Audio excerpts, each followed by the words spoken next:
Halo cuy, selamat datang di channel Anti Meta. Di video kali ini gue akan share ke kalian 10 rekomendasi manhwa terbaik yang sudah pernah saya baca, dan kalian harus mencoba baca setidaknya satu kali cuy.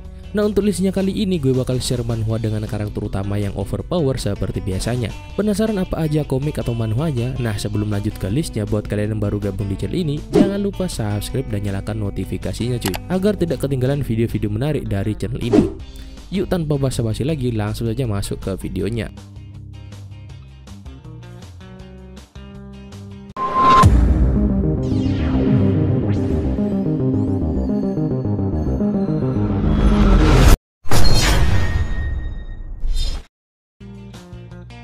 Starting today, I'm a player. Bercerita tentang pemburu lahir dari dukungan sponsor. Di antara para pemburu itu, 12 pahlawan paling cerdas menyatakan diri mereka sebagai dewa, mendirikan Eden, dan Eden mendominasi dunia. Itu adalah era Lee Jong-gyung jalani. Lee Jong-gyung merupakan orang normal di dunia yang didominasi oleh pemburu. Seperti orang normal lainnya, ia menjalani kehidupan ternak yang dijinakkan. Satu-satunya hal yang ia miliki adalah satu buku, sebuah buku yang menceritakan kisah pahlawan yang terlupakan tapi nyata, Raja Iblis. Suatu hari Athena, salah satu dari 12 penguasa, muncul di depan Lee Jong-gyung lalu membunuh Lee Jong-gyung. Setelah dibunuh, ia kembali sadar kembali ke tahun di mana ia masih remaja.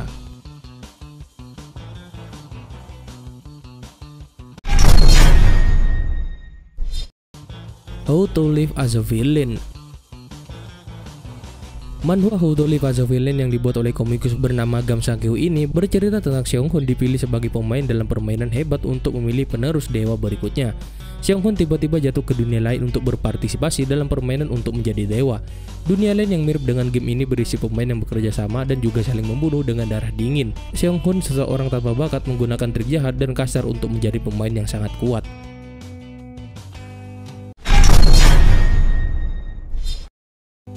Wandering Warrior of Wudang. Bercerita tentang Mugang yang dipanggil malaikat kematian karena dia sebentar lagi akan dibawa ke akhirat. Karena ia ingin hidup lebih lama lagi, ia langsung menelan Bulokos dalam keadaan putus asa, dan walaupun tidak percaya khasiat obat ini, entah bagaimana ia bisa selamat. Ketika membuka mata sambil berpikir kalau ini bukan mimpi semata, ia berakhir merasuki seorang anak laki-laki yang setia menjalankan tugasnya di Gunung Saman.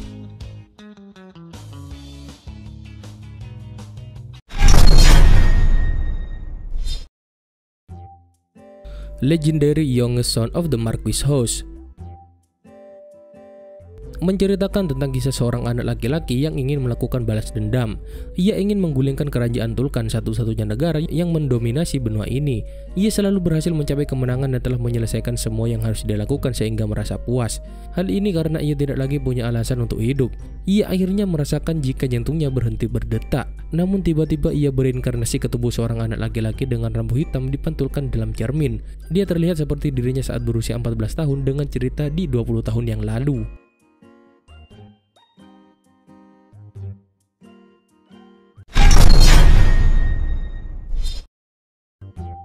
Sleeping Ranker. Bercerita tentang Hyung Sung yang kurang istirahat di dunia nyata. Dia memainkan sebuah game VR yang dimana hanya untuk digunakan buat istirahat. Ada perbedaan waktu dalam game VR sama dunia nyata, disitulah ia memanfaatkannya buat tidur di dalam gamenya. Secara mengejutkan, dia mendapatkan skill yang luar biasa yang membuatnya tidak bisa lagi dengan tenang memainkan game VR tersebut.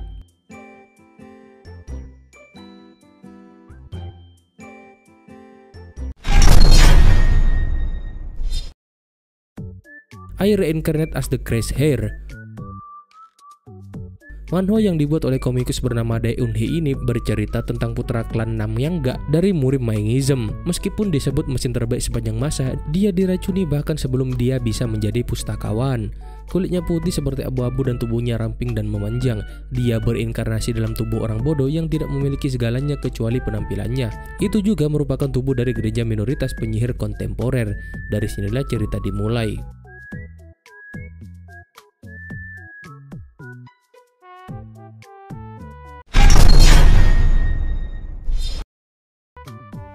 The Hero Return.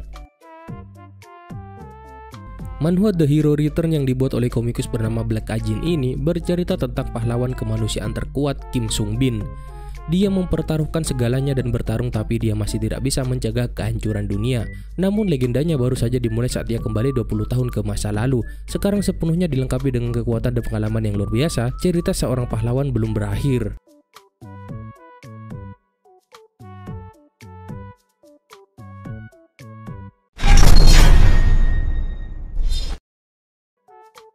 Demonic Spirit King.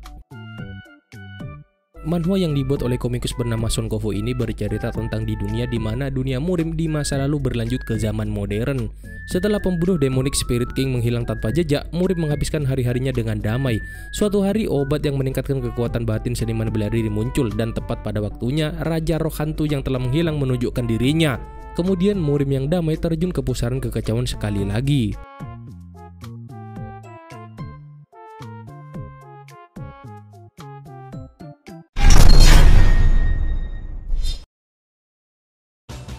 Sword Master Yongson. Manhwa Sword Master Yongson yang dibuat oleh komikus bernama Azi ini bercerita tentang Jinru Candle adalah putra bungsu dari Sword Master klan terhebat di kontinen dan merupakan anak paling tidak berbakat di sejarah klannya. Setelah diusir dengan menyedihkan dan menemui akhir yang tidak ada artinya, dia diberikan kesempatan lain. Dengan ingatan dan kehidupan sebelumnya, bakat yang mendominasi, dan kontrak dengan dewa, persiapan untuk menjadi yang terhebat telah sempurna. Dengan bantuan dewa, dia menjadi Magic Swordman yang dapat menggunakan sihir dan ilmu pedang. Tapi dia berakhir meninggal setelah terlibat dalam sebuah kecelakaan. Saat dia berpikir semuanya telah berakhir dan hendak menyerah, dia kemudian bangun sebagai seorang bayi.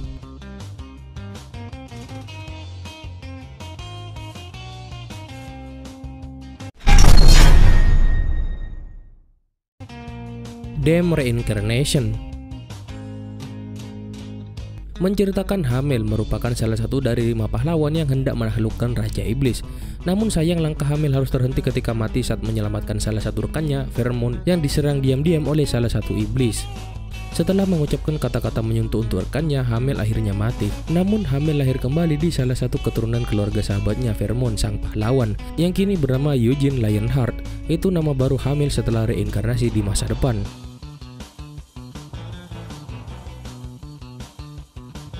Oke lanjut, itulah tadi rekomendasi 10 manhwa terbaik yang pernah saya baca, dan kalian wajib baca cuy, setidaknya sekali.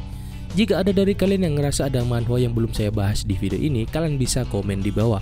Oke cuy, mungkin videonya gue end sampai di sini saja. Like video ini kalau kalian suka, dislike video ini jika kalian tidak suka. Terima kasih udah nonton, ketemu lagi di video berikutnya.